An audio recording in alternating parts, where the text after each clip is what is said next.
Thank you, Chuck, for joining me today.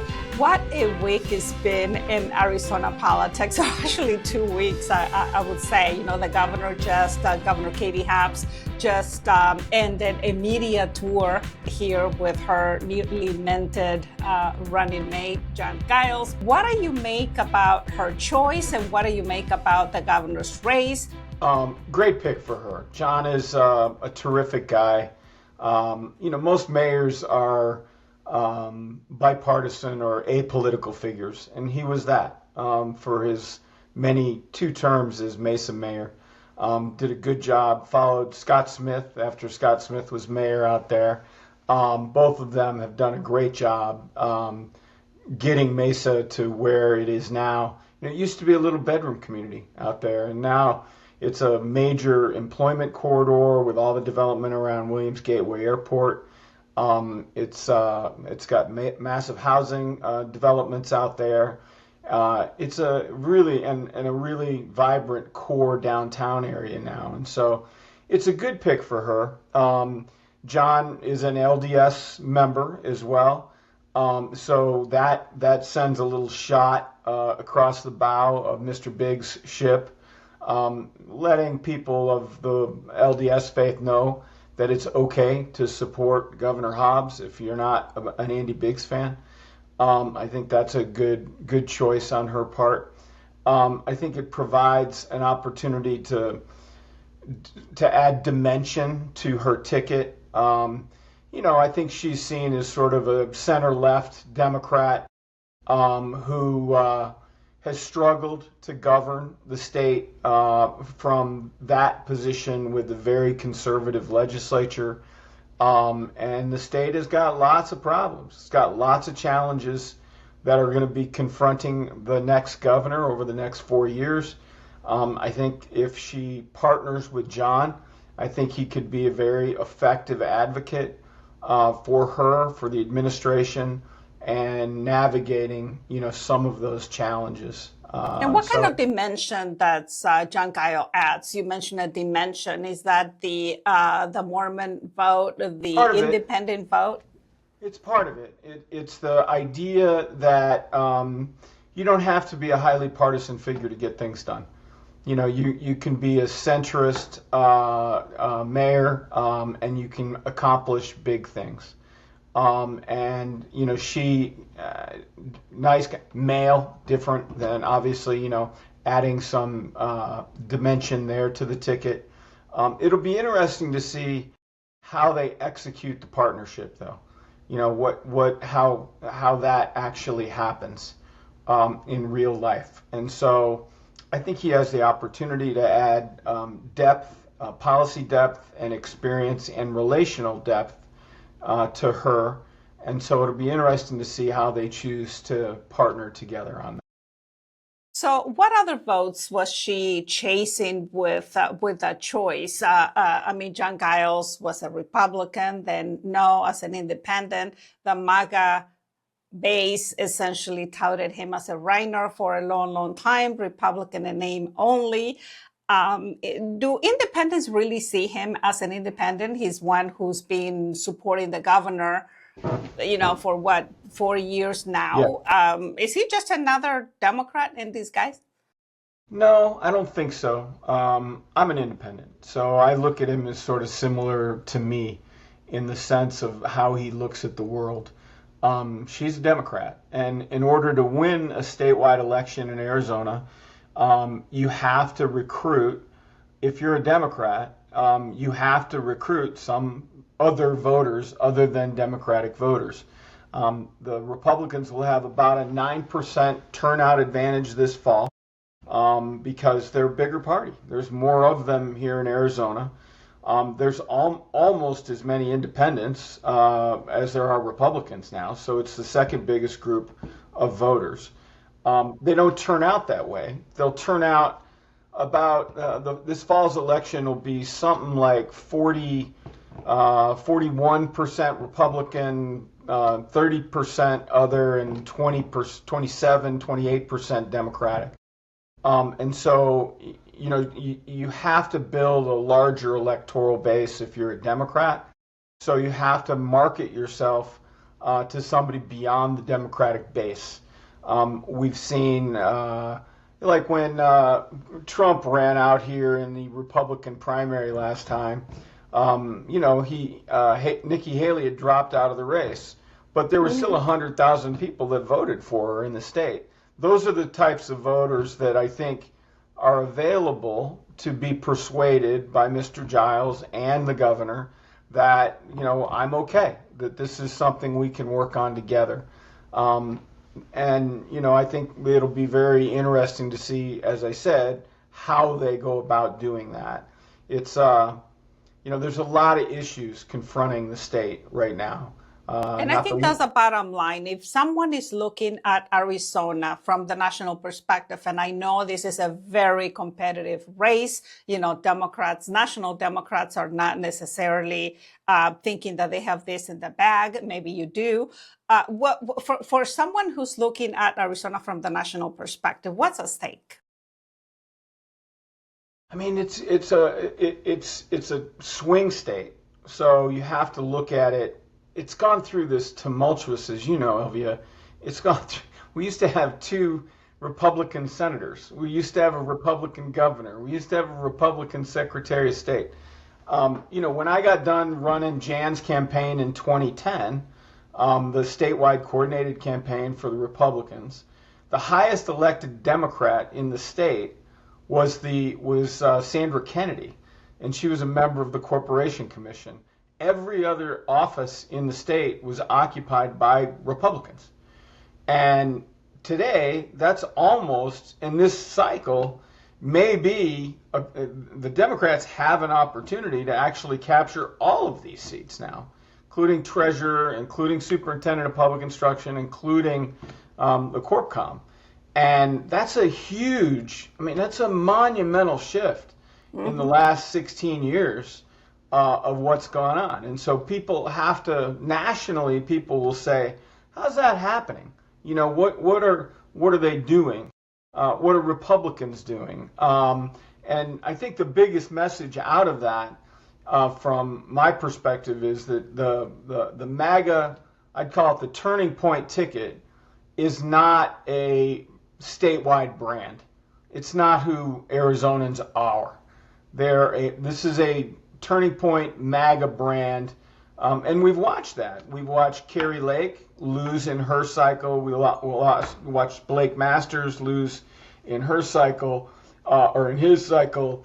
We've watched the Secretary of State's office go the Democrats' way. We watched the Attorney General when Chris beat Abe Hamada in that race. And so I don't look at it necessarily as a Democratic victory, because I have a hard time identifying what Democrats actually stand for, other than I hate MAGA, right? It's like I'm defined by what I don't like. Which They're is still evident. the same, aren't they? I mean, that's what they are preaching. That's their message. Or do you see something different this time? I don't. Well, we got to find something different. I was complaining to Mark Kelly about this the other day. I'm like, what do you got? Where's your immigration bill? Why aren't you and Ruben talking about an immigration bill? Because they're busy running for president. Well, but that's part of running for president too, right? That's sort of, it used to be that how you ran defined your agenda. And if your agenda is just not that guy, you don't really have anything. And so I struggle with that. I struggle with it.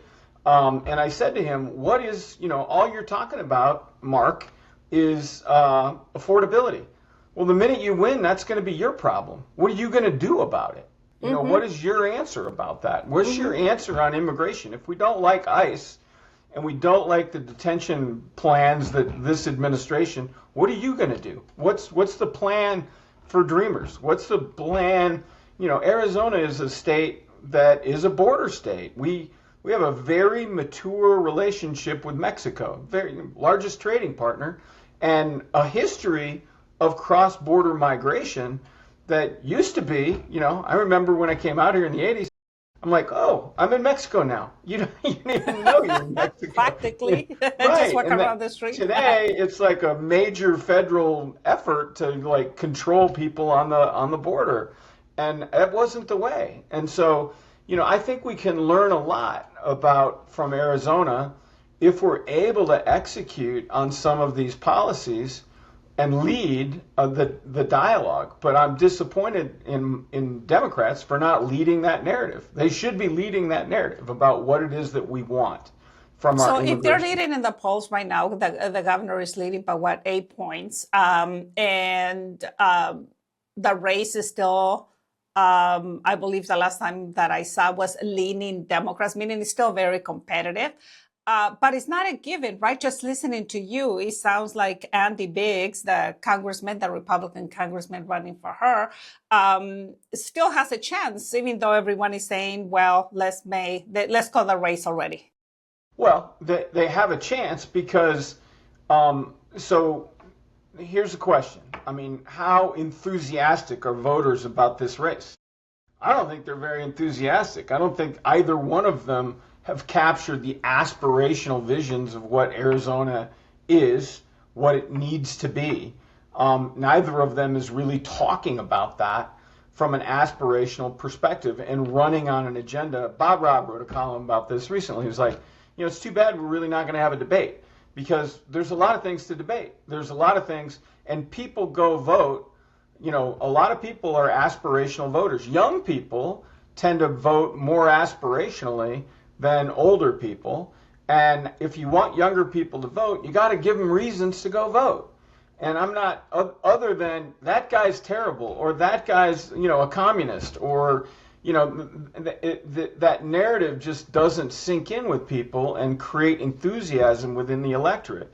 And so, as a guy who has run a ton of statewide campaigns, I would love to see an aspirational narrative from one of them. And the debate provides a venue, right? I Right. think I heard the governor say either yesterday or today, talking about how Andy Biggs is not answering reporters' tough questions. Well, she isn't either, and the debate will provide that opportunity, right? Am I wrong?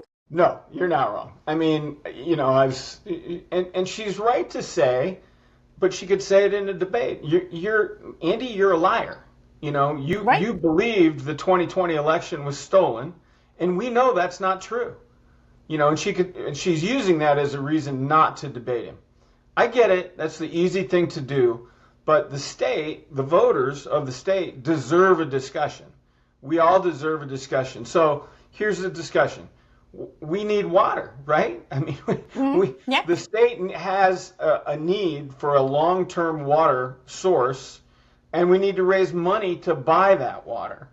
I believe it's probably a deal with California to buy their water rights and replace water in California for California.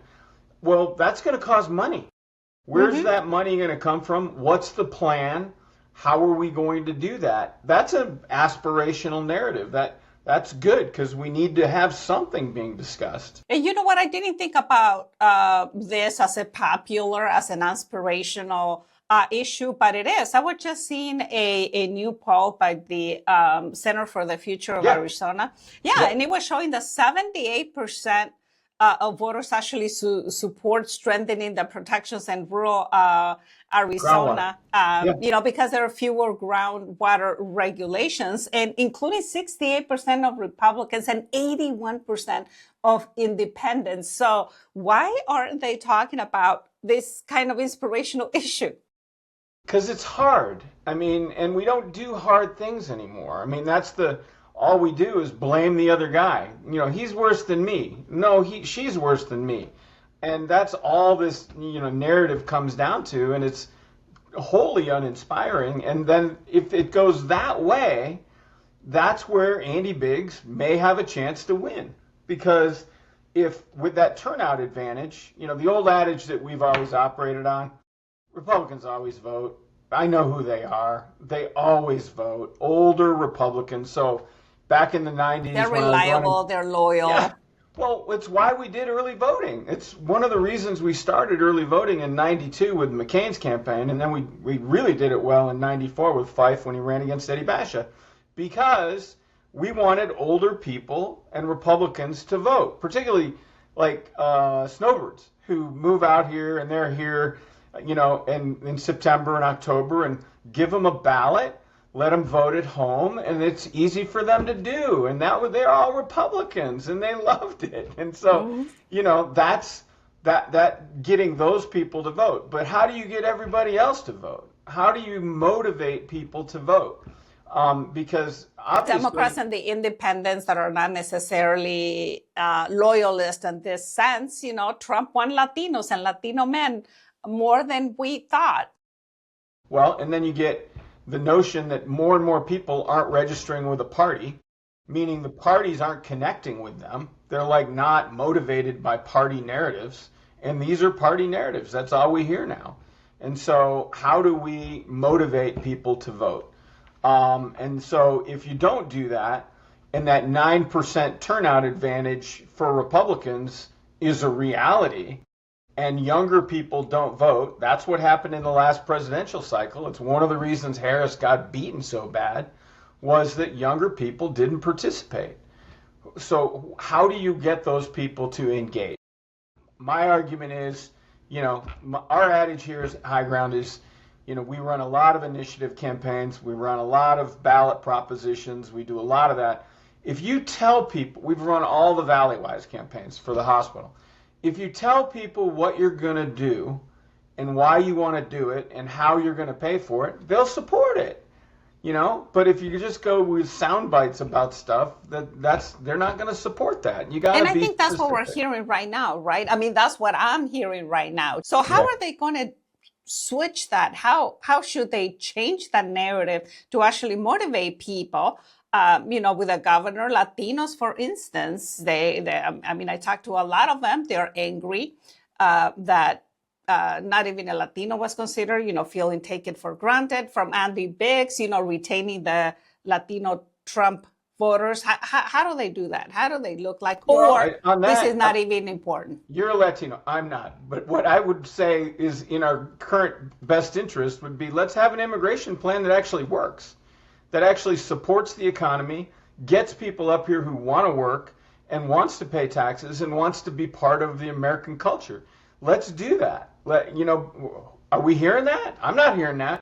I'm not hearing anything from Mr. Gallego. I'm not hearing anything from Mr. Kelly. Yeah, I'm not hearing anything, that is a narrative that would say, hey, let's do that. That would be great. And, part of that thinking, I'm sure, comes from democratic institutions and partisan institutions who all they want is to beat the other guy. And, that's the safe path to just go do that. And it's harder to build an agenda. It's harder to build an agenda of what you want to do. I mean, and that we're on the doorstep of doing that. The Democrats are on the doorstep of having to articulate that in the next presidential cycle. Who's going to run? What are they going to be for? And how are they going to articulate that? It was embarrassing. They did an autopsy. The Democrats did an autopsy of the last election. They couldn't even publish it. Why does it matter if it is a Democrat or a Republican if you are outside of Arizona? So here's my big issues. This is the things that I think we need to talk about. Water. We need to secure. I mean, the TSMC is spending $40 billion in Arizona, and are we telling them there may not be enough water? I don't want to hear that if I'm spending $40 billion in your state. So I would want a plan. I would want a plan on that. That's number one. Number two, I don't even recognize our economy anymore. So when Jan was governor, she started the Commerce Authority. We started these efforts. She was the first one to go to Taiwan and start talking. Ducey closed those deals. And now we have this. I mean, I don't recognize our economy anymore. It used to be farming, tourism, mining, agriculture, and that was it. And now we have this massive high-tech industry. Are we training people for those jobs? Are we educating a workforce for those companies to thrive here? I would argue not. I think Dr. Crow's trying to do what he can do, but the state's not invested in that. He knows that. The state's not invested in that process anymore. Are we supporting community colleges, which are more workforce training? We're not. We didn't do that this time. Are we supporting JTEDs to make sure that those people, that's a big issue. The other big issue to me is K through 12 is, God, we're having these incredibly stupid debates about empowerment scholarship accounts. Fife started, so back in the early 90s. The school choice as Choice has left the building. Democrats have to understand there's going to be choice. So pick the things to fight about that matter. And what matters to me is Title I schools. It's phenomenally stupid to think that we can spend the same amount of money on a kid that's in poverty as a kid that grows up in Arcadia. That's just ridiculous. So that's one of the things that I have been saying forever, like focus on poverty, right? Focus on poverty, right. Which, happens to be those schools that need the most help. So are the Democrats doing that? Are they talking about that? No. Everybody's caught up on this voucher thing, and you're like, please, could we just move on? Could we just focus on something that really matters? But they can't do that. And then, then you got criminal justice, and then you got technology. The state is a decade behind in modernizing our technology across the board, from adopting new systems, computer systems, information systems. It's so old and outdated because they haven't invested in it. That's a huge problem. So those are some of the things that I think we need to talk about and we should hear answers about from our elected officials. Bob wrote a column about this. I think I referenced that a minute ago about how the state's an underfunded resource. Well, okay, I agree with that. So what are we doing about it? So it's just frustrating. I'm just glad I'm 64 now. I'm like, I can sit back. But you are the demographic that every politician is looking for. Well, this is illuminating a lot of history there. Yeah. What are you looking for in the next few days, in the next few weeks, and the next few months for both campaigns? And hopefully they will listen to you and actually talk about the issues and not, just hate the other guy. No, I just think our culture's broken right now. I think our political culture is broken. It's going to take some time for us to get through this.